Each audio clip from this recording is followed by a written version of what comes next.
경산종사님께서 말씀하시기를 마음 공부 잘하여서 새 세상의 주인 되라 이렇게 말씀하셨거든요. 그 마음 공부를 어떻게 하는 게 좋을 것인가 여러 가지 방법이 있는데 오늘은 수심결 공부를 통해서 수심결이 이루어진 한국 사회의 배경을 더듬어 가면서 그 마음 공부 방향을 생각해 보도록 하겠습니다. 마음 공부를 잘하면 철든 인간이 되죠. 수술해 가지고 철드는 게 아니고 자성을 밝혀서 철이 드는 걸 일러서 마음 공부를 잘한다 이렇게 말씀드릴 수 있는데, 마음 공부를 잘하면 그 인간을 일러서 개벽 인간이라고 그러죠. 개벽 인간이라고 합니다. 개벽이 천계지벽, 천지가 뒤집어지는 현상입니다. 그렇게 바뀐다는 거예요. 옛날 얘기를 하면 이렇습니다. 대종사님 당대에 대종사님보다 12살 위신 형이 대종사님 깨우침을 딱 얻으니까 괄목상대를 하고 큰절을 하고 제자가 되세요. 누군지 아시죠? 팔산 김광선 종사님입니다. 근데 팔산 김광선 종사님의 정도 사모님이 신정랑이라고 하는 교도님이세요. 그런데 당시에는 아무 인식이 없지 않았겠어요? 대종사님 당대에는 오늘날과 같이 원불교 교당을 다닌다 그러면 사회적으로 공인이 된 그런 모습을 당시에는 기대하기 어려웠습니다. 그런데 이제 교당을 간다고, 당시 임시교명이 불법연구입니다. 불법연구를 간다고 그러니까 동네 사람들이 뭐라고 얘기를 하는가 하니까 저 사람 환장한 사람이구만, 그렇게 비아냥거립니다. 그런데 이 신정랑 사모님은 뭐라고 얘기를 하는가 하면 딱 와서 그때는 마이크가 아니라 앞에 딱 나와가지고 여러분들 앞에 오늘 제가 보고 드리겠습니다 그러면서 하시는 말씀이 제보고 환장했다고 그럽니다. 그런데 생각을 해보니까 너무너무 감사한 일입니다. 왜?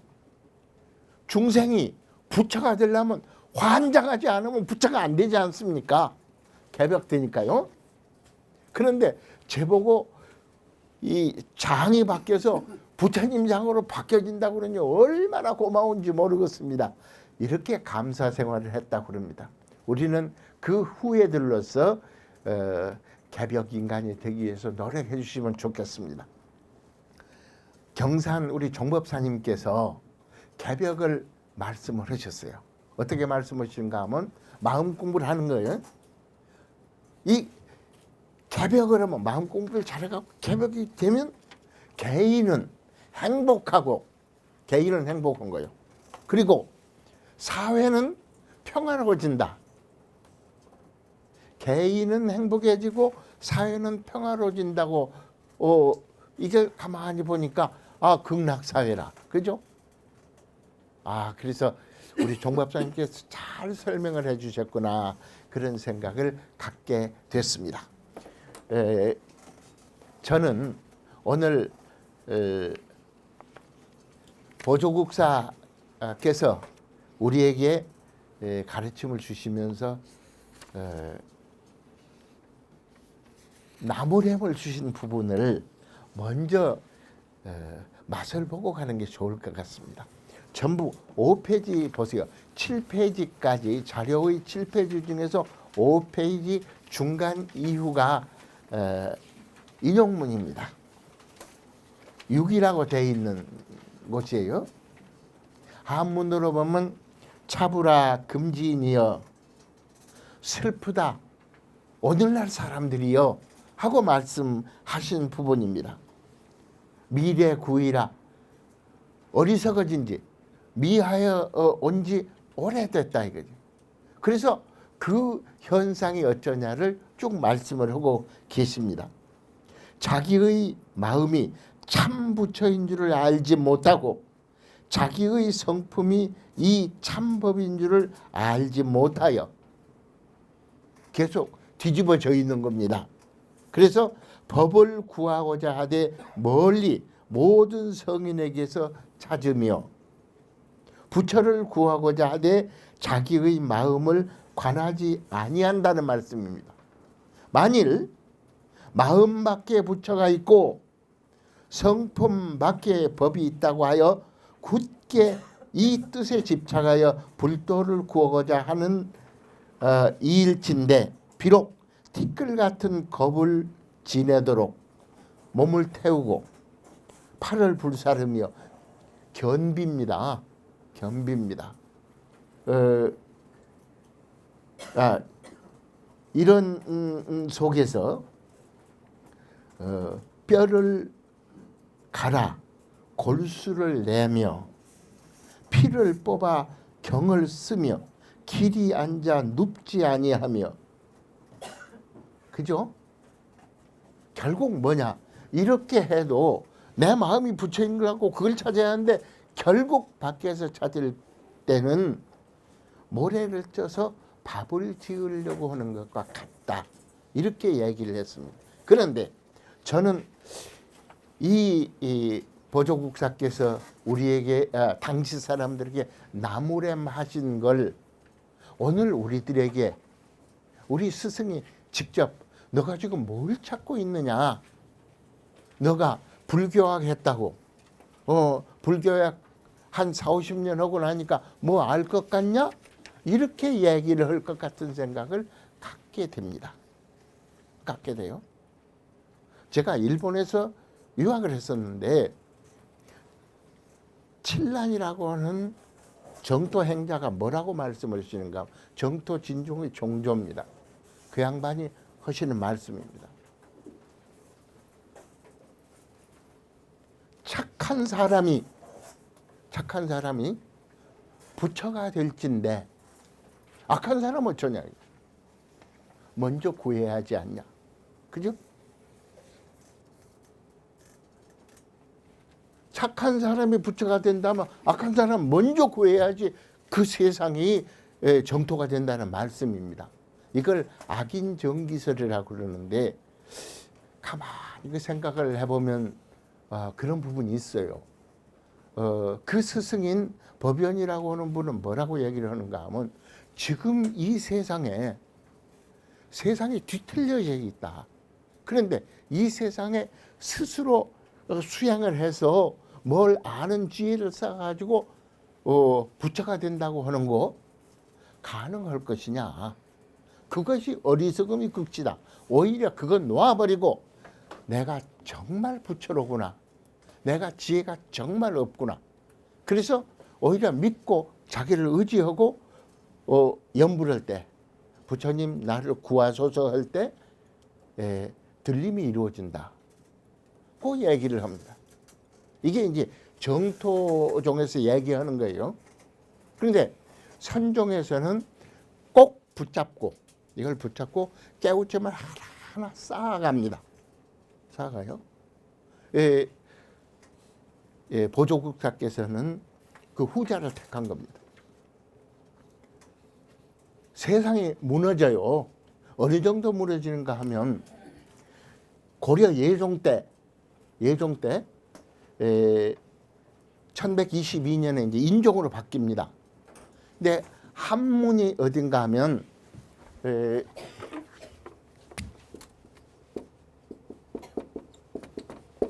한문이 지금의 청와대입니다. 왕실입니다. 청와대 이 왕실은 작품을 고려하지 않고 직책을 줍니다. 작품을 초월한다고 그럽니다. 경력이라든지 뭐라든지 보지 않고 그냥 주는 거예요. 예컨대 지금 9급 공무원쯤 될 사람을 3급 공무원 줘도 아무 이야기를 할 수가 없어요.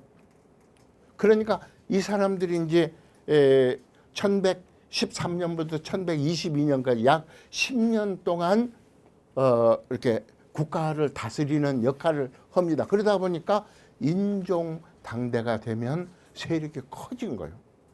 근데 당시 이자겸이 그 예종에게 딸을 한 사람 보냈어요. 후비로. 인종에게 두 사람을 보냅니다. 자기 딸이 많아요. 인주이시 중에 많아. 그런데 가만히 인종이 하는 걸 보니까 어리기 짝이 없어. 그래서 스스로 황감한 생각을 갖게 됩니다. 임금이 됐으면 좋겠다고 생각하는 거예요. 이렇게 해서 보니까 예종희의 한문 사람들이 반대를 해. 반대를 해요. 그러니까 어느 날 싹 죽여버려요. 피로 물드는 거예요. 어느 정도 되는가 하면 아침 조회를 하는데 조회를 할 수가 없는 거예요. 정일품 상부터 하, 종일품 상하, 그 다음에 정일품 상하 이렇게 쭉 나와서 구품까지 가야 하는데 중간중간에 많이 비어져 가지고 조회가 안 되는 거예요. 이런 상황 속에서 정지상이라든지 묘청이라든지 이런 사람들은 이미 고려가 개성이라고 하는 성악당이 끝났다. 직위가 쇠해져 버렸다. 그렇게 해서 대화세 큰 꽃이 피는 저 같은 평양에다가 칭제권은 이제 왕이라고 하지 말고 황제라고 하자. 그리고 건원 중국의 연호를 받아 쓰지 말고 우리가 여기를 주체로 삼자. 이런 논리를 펴는데 임금이 좋다고 보겠죠? 좋다고. 그런데 그 이후에 결국 그게 깨집니다. 그리고 1135년에 김부식이 장군이 돼가지고 토벌을 나가가지고 토벌이 돼버려요. 1145년에 김부식이 쓰는 삼국사기가 이루어집니다. 구삼국사가 있었는데 삼국사를 조금 말을 바꿔가지고 말을 바꾼다는 말은 관점을 달리하는 거예요. 꼭 같은 사항인데 예를 들면 조선 말기의 우리나라 유명한 그 거장들이 승려들이 고승들이 선을 쭉 닦아. 그런데 일본의 일제시대 학자들이 누카리아 가이텐이라든지 그런 학자들이 당시의 선을 모르고 엉뚱한 소리를 한다고 얘기를 해요. 쭉 얘기를 하고 나서 엉뚱한 소리를 한다는 것만 바꾼 거예요. 아시겠죠? 이제 사항은 그리 해놓고 그때 가서 뒤집는 얘기만 조금씩 하는 거예요. 이런 상황 속에서 고려 사회가 이제 아니다. 이렇게 해서 1170년에 정중부를 중심으로 한 무신은안이 일어납니다. 문신들이 가서 술을 퍼먹고 있는데 문신들은 이렇게 이제 입초를 쓰겠죠. 그러니까 술이 취해가지고 건하게 취해가지고 당신은 한 잔하지. 예, 근무 중입니다. 한 잔해 이 사람아. 근무 중입니다. 그러니까 수염을 잡아가지고 끌고 쪄다가 도저히 안 되겠다. 그래서 문신할 경우는 조카까지 싹 죽여버리는 거예요. 아시겠죠? 이렇게 돼서 고려 사회가 피폐해집니다. 그리고 나서는 도방, 중방하는 것이 최충원 일가, 최충원 3대까지 내려가잖아요. 1200년대 중반까지 내려가는 거예요. 일본의 경우도 평안시대에서 이게 가마쿠라로 해가지고 임금은 그대로 두고 왕은 그대로 두고 장군이 실권을 잡아요. 이걸 막부라고 그럽니다. 우리의 막부도 있는데 막부가 도방, 중방하는 게 막부요. 그 막부에서 회의를 하면 그것 자체가 국가 조정을 이끌어 나가는 그런 상황이죠. 이런 상황을 보는데 여기에 누가 동원되는가 하니까 승군들이 동원되고 승려들이 부르면 가가지고 법문도 해주고 또 임금이 이야기를 하면 가서 여러 가지 뭐 보살개도 주고 각종 의리를 행해줘요. 이걸 보면서 보조 스님은 아니다.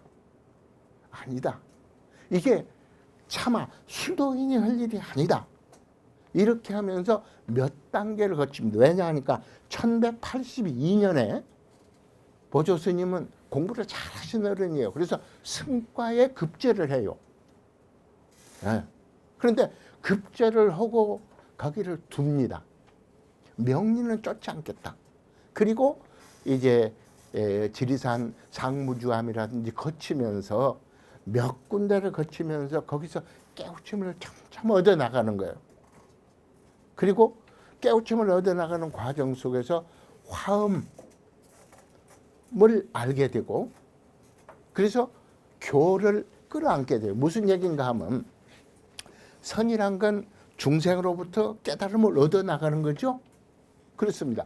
근데 화음은 뭐냐 하면 세상을 꽃으로 장식되어 있다고 본다면 무슨 얘기인가 하니까 서가모니 부처님이 깨우침을 딱 했죠. 깨우침의 눈으로 세상을 딱 보면 세상이 전부 깨우친 세상 아니에요? 이게 화음적 사고입니다. 아시겠죠? 그런데 이렇게 봐요. 우리가 저 산농공상이라고 하는 옛날에 직업군이 있죠. 그런데 농사 짓는 분이 다치면 이 선비들이 아프지는 않잖아요. 그렇잖아요.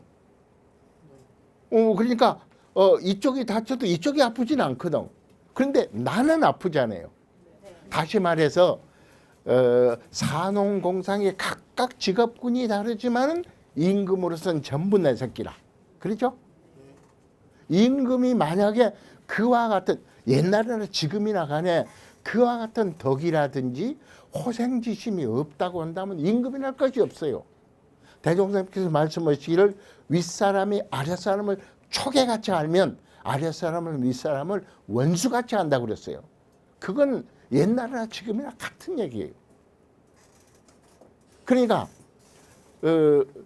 제가 초급장교를 지냈어요. 초급장교를 지냈어요. 그런데 저기 내 이쪽 저 에리아 쪽 옆을 들어왔는데 그래가 뚫렸어. 그러니까 죽게 생겼어. 내 친구 소대장 쪽이. 그래서 소대장을 대신해서 내가 안 나갑니다. 안 나가요. 그런데 저기 총을 가지고 들어와서 난리를 낼 때 나는 내 생명, 총이 없을 때 그냥 맨몸으로 뛰어 들어가는 거예요. 이게 사람의 마음이거든요. 그런데 이거는 수도인이나 일반 정치에서나 똑같이 작용을 한다. 그래서 우리의 마음이 살아 있어야지 화도 내고 그 화를 잠재우는 자기 기술도 개발을 하고 그렇게 해야지 이래도 흥 저래도 흥 아니거든요.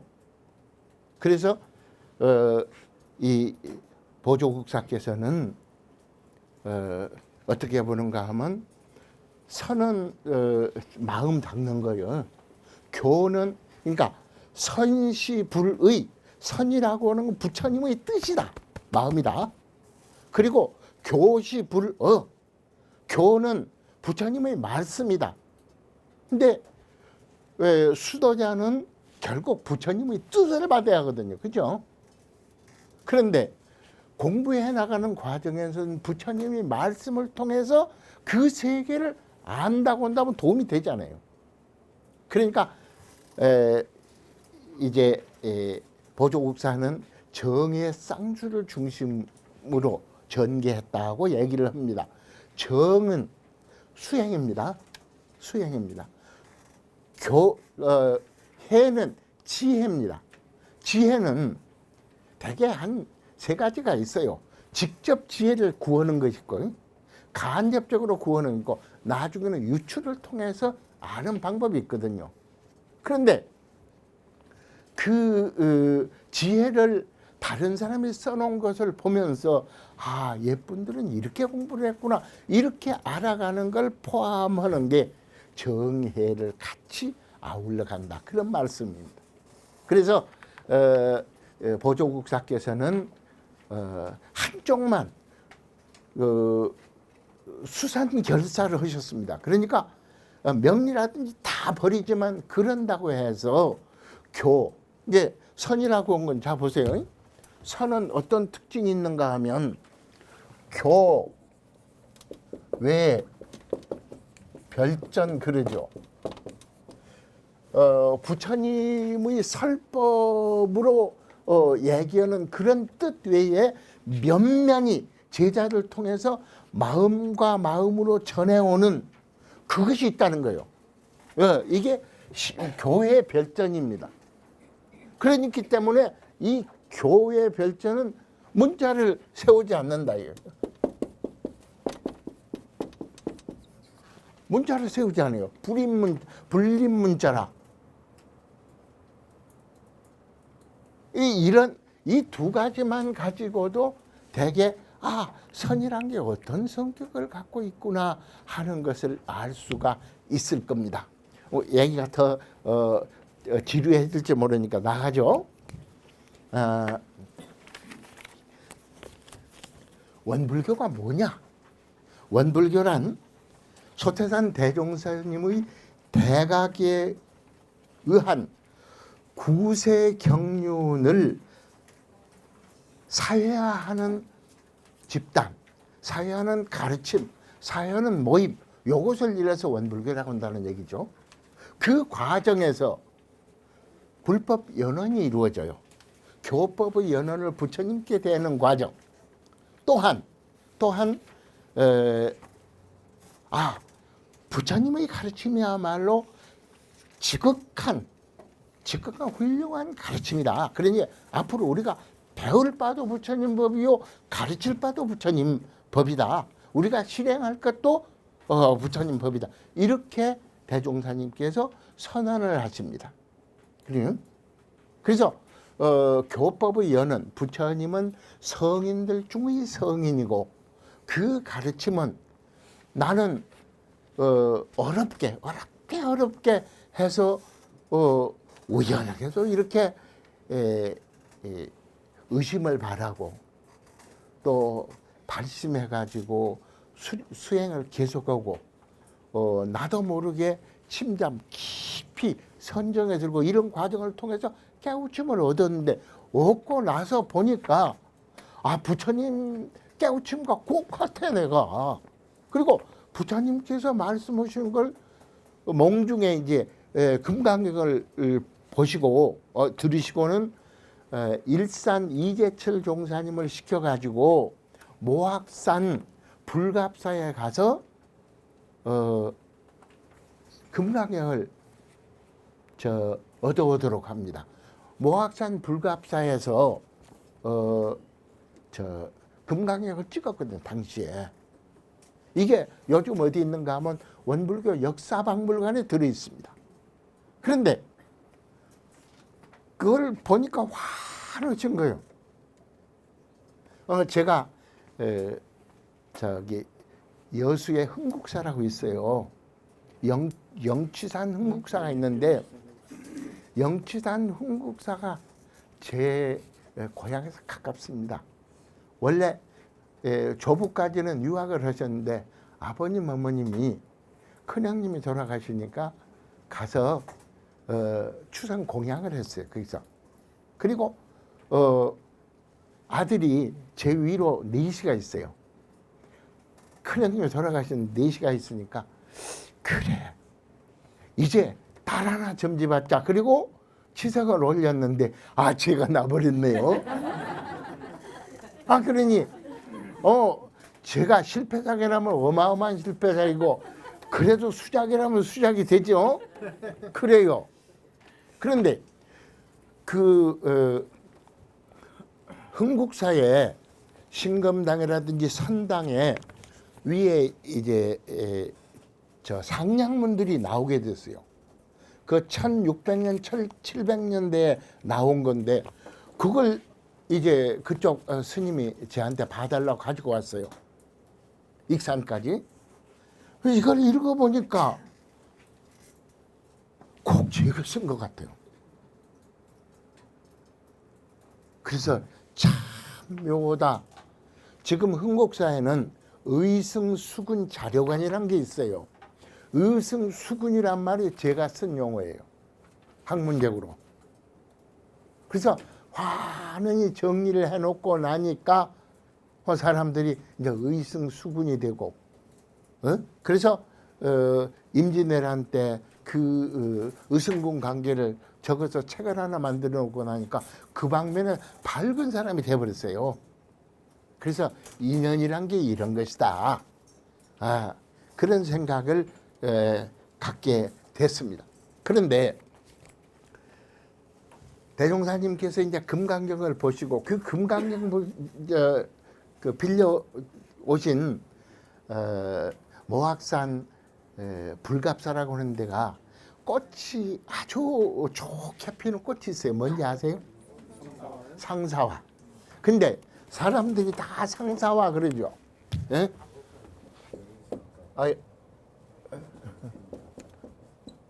상사화 그럽니다.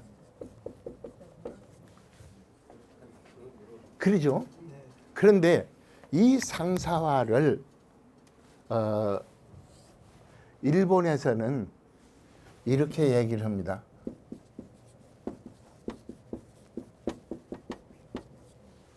중국에서는 뭐라는지 아세요? 대각화라 그럽니다.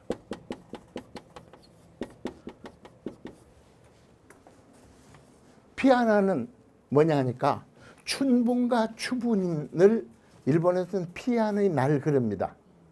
왜 그런가 하면 우리 선조들이 이 서방 정통국내가 계실 텐데 찾을 수가 없어. 어딘지 몰라. 한쪽만 조금만 각도가 틀려도 10만 8천리로 틀리는 거예요. 그런데 딱 해지는 쪽을 쳐다보면서 절을 하면 우리 조상들이 받는 그게 언젠가 하면 추분날과 춘분날이에요.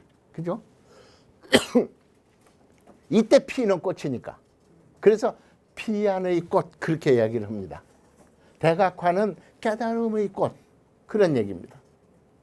그래서 우리 건 이게 꽃무릇이라고 얘기를 하는데 이 꽃무릇이 여러 가지 의미를 같이 가지고 있으니까 그 여러 가지 의미를 같이 해석을 해 나가면 좋을 듯 합니다. 그래서 나중에 영광의 성지를 참배하실 때는 그쪽 꽃무릇 날 때 그때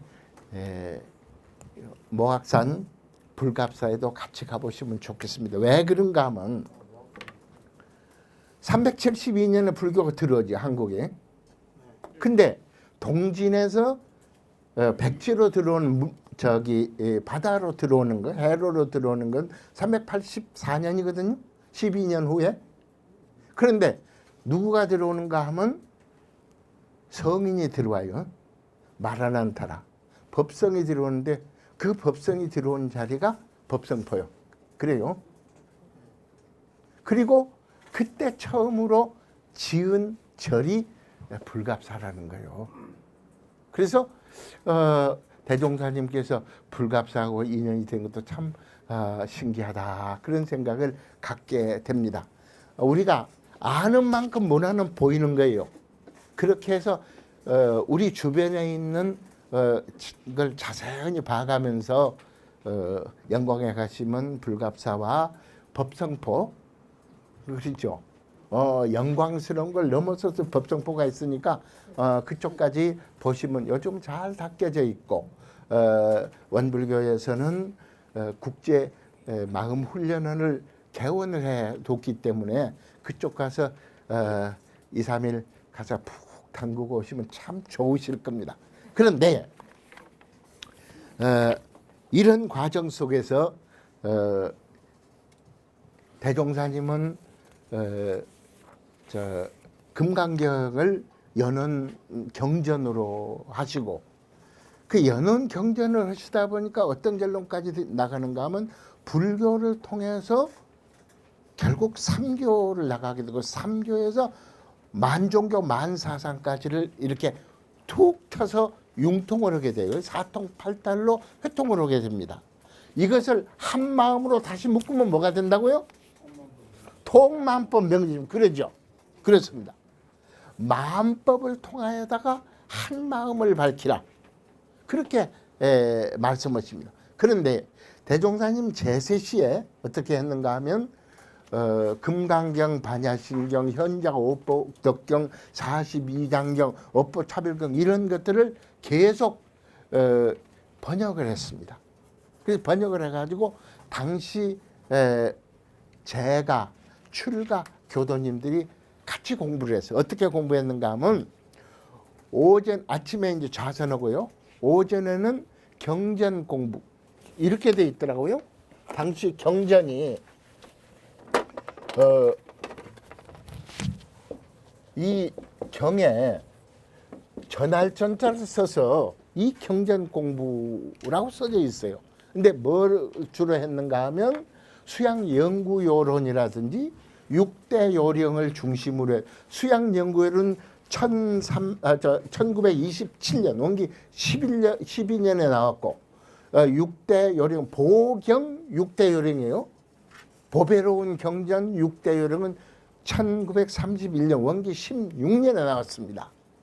이것들을 중심으로 해서 쭉 공부를 시켰어요. 근데 처음에 어떻게 시켰는가 하면 정신수양 그러면 정신정, 귀신신, 닭글수, 기를양 그랬어요. 그렇게 공부를 시켰어요. 다시 말해서 한문을 모른 거예요. 당시에.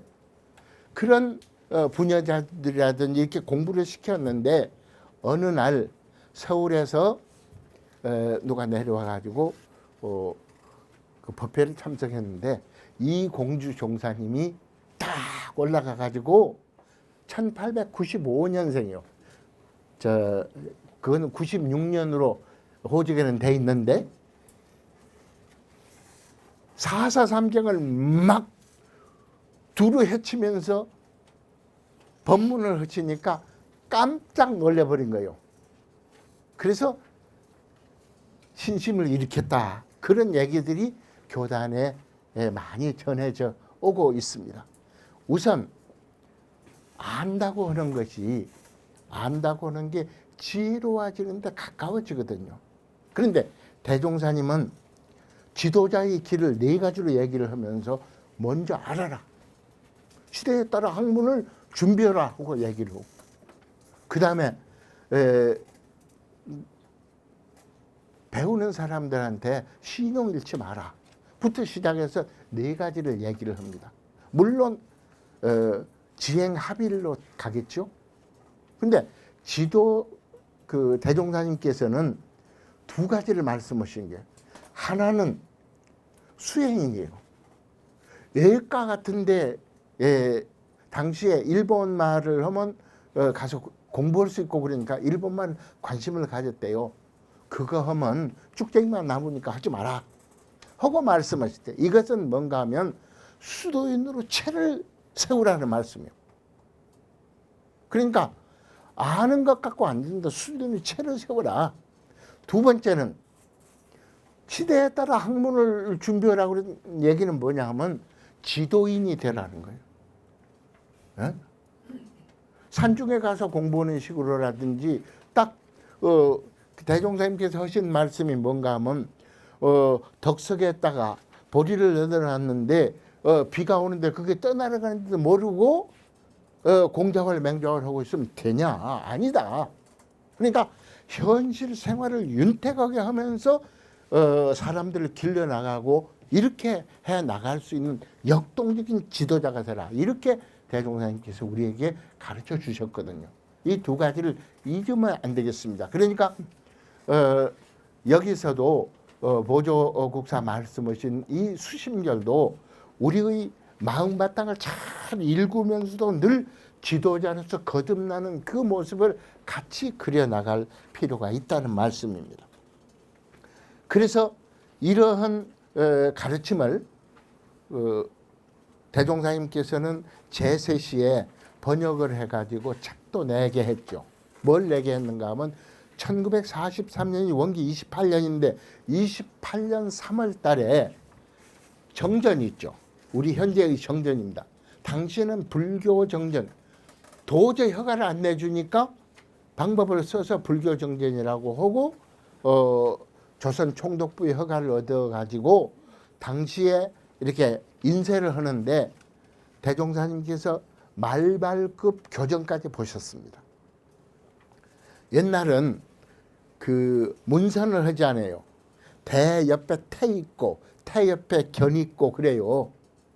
그걸 이렇게 딱 뽑아갖고 이렇게 꽂으면 글자를 잘 모를 경우는 뒤집어서 꽂잖아요. 그러면 말발급 같이 이렇게 두 개 딱 돼요.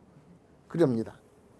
왜냐하면 잘못 해놓으면 어떤 결론이 나는가 하면 1968년인가 이제 군산에서 일어난 일입니다. 삼남일보라고 있었는데 거기에서 박정희 대통령 하는 부분이 제일 크게 올라가 있겠죠. 삼남일보 옆에가 그렇게 붙어 있었습니다. 바로 박정희 대통령 어디 시찰 이렇게 돼 있었는데 거기가 점이 하나 잘못 붙었어요. 박정희 견통령이 되어버렸습니다. 그래서 어찌 됐겠어요? 두 가지 현상이 있는데 하나는 삼남일보는 역사에서 멀어져 버렸어. 네. 두 번째는 박정희 대통령 하는 부분은 그때는 납으로 이걸 만들어 가지고 붙여놨어요. 혹시라도 이게 그러면 곤란하니까. 그래가지고 2단짜리, 3단짜리, 5단짜리 이렇게 해가지고 만들어 갖고 뭐가 있으면 얼른 갖다 집어넣는 거예요. 그런 일들이 있습니다. 대종사님께서 당시에 불교 정전을 그렇게 해가지고 내고 가신 거예요. 그런데 그 해에 대종사님 열반하신 그 해에 불교정전 2권 3권이 나오게 됐는데 2권은 말할 것 없이 금강경, 반야신경, 업부차별경 그런 경전이고 경이고 그리고 3권은 수심결 하는 것은 부처님 경전이 아니잖아요. 그걸 논소 그럽니다. 조사들 논소. 그 다음에 모구십도송. 이렇게 되어 있는 것을 효효함 자선문까지 우리가 외우고 있지 않습니까? 그래서 이렇게 만들어내 가지고 이걸 쭉 계속 공부를 하다가 1965년 원기 50년 원기 50년에 불조요경을 만들었습니다. 제가 입교하는 걸 기념으로 해서 교단에서 만들어 주신 겁니다.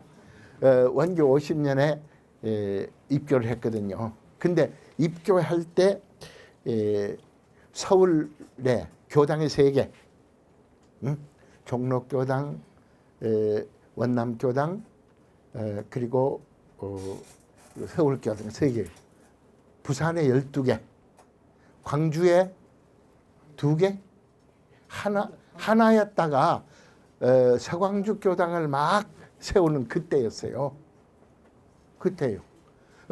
서광주 교당과 완도 불목교당 그리고 제가 입교한 원불기 여수교당. 근데 그때는 전국적으로 교당이 50개쯤 됐습니다.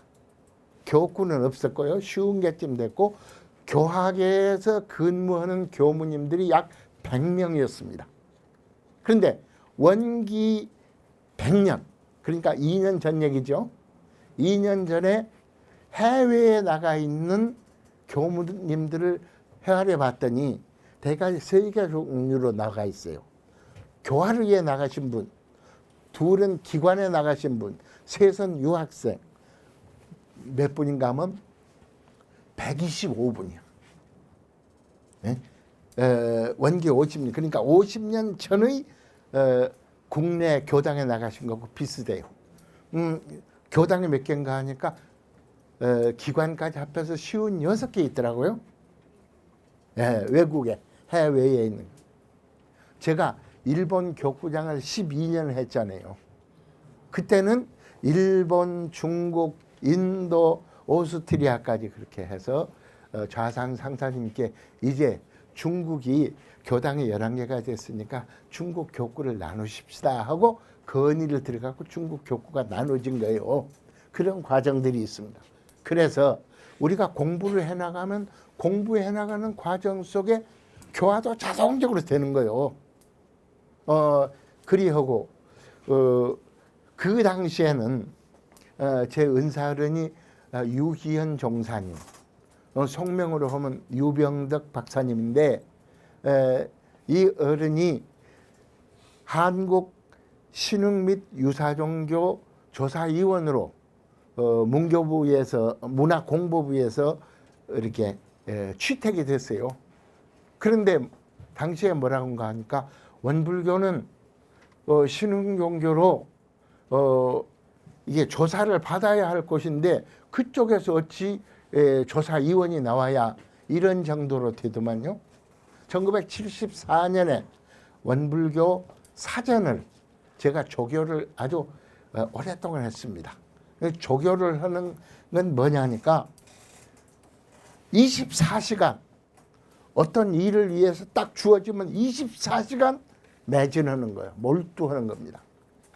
그래서 당시에 자료를 조사하는 거, 발로 논문을 쓰는 거, 요게 버릇이 돼가지고 자료, 저는 내용은 잘 몰라요. 책도 2만 권 이상 있는데 2만 권 내용은 모릅니다. 그래도 이게 무엇 때문에 어디에서 얼마를 주고 누구에게 어떻게 구했다는 건 다 아는 거예요. 그래요. 이 세상사가 그럽니다. 그래서 이제 자료를 다 모아가지고 구타원 이공주 종사는 1909년에 일기를 쓰기 시작해갖고 1909년부터 1991년에 열반하셨거든요. 그런데 거의 1980년 당대까지 일기가 있어요. 일본어로 되어 있는 거 마침 저는 일본말 읽는 거나 우리 글 읽는 거나 꼭 같으니까. 그런데 보니까 당시에 대종사님께서 열반에 드시는 과정들을 쭉 이렇게. 그런데 그 중에 주산 송도성 종사께서 화를 내시는 그 부분이 나와. 무슨 얘기인가 하니까 일본인들이 대종사님 열반하신 걸 보고 이제 한 분이 갔기 때문에 앞으로 걱정할 거 없다. 불법 연구에는 도토리 키재기다. 동구리 세꾸라베 그렇게 얘기를. 동구리 세꾸라베가 도토리 키재기예요. 그러니까 저절로 망하니까 내분에 의해서 저절로 망하니까 걱정 마라. 그런데 정산 종사님께서 잘 추스리면서 어디에서 8.15 광복절 소식을 들었는가 아세요? 부산에서 대전으로 올라오시는 기차 속에서 기차관에서 들으셨어요. 무슨 말씀인가 하면 여기 있으면 교단을 없애버리려고 일제가 난리를 내니까 가능하면 밖에 계시는 거예요. 각 지방을 다니면서 우리 교도님들 어루만져 주시면서 또 법문이 참 좋으시잖아요. 그리고 정산용사님 그 성안을 배우면 저도 못 배웠어요. 구인선진 아무도 못 배웠고 여자부 구인선진 십타원님까지 합다. 십타원님은 대종사님 사모님을 십타원님 그랬어요. 양하운 종사님. 그런데 1, 2, 3, 4, 5타원님은 못 배웠어요. 6타원이 이동진아, 7타원 정세월, 8타원 황원순, 황정신애, 9타원 이공주, 10타원 양하운 사모님까지 배웠어요. 상당히 선배였었죠. 그렇습니다. 그런 과정 속에서 교단이 이끌어져 나오고 있는 겁니다. 그러니까 원불교 사전을 1974년에 만들면서 앞으로 나는 철학을 그만두겠어. 나는 자료 모아야겠어.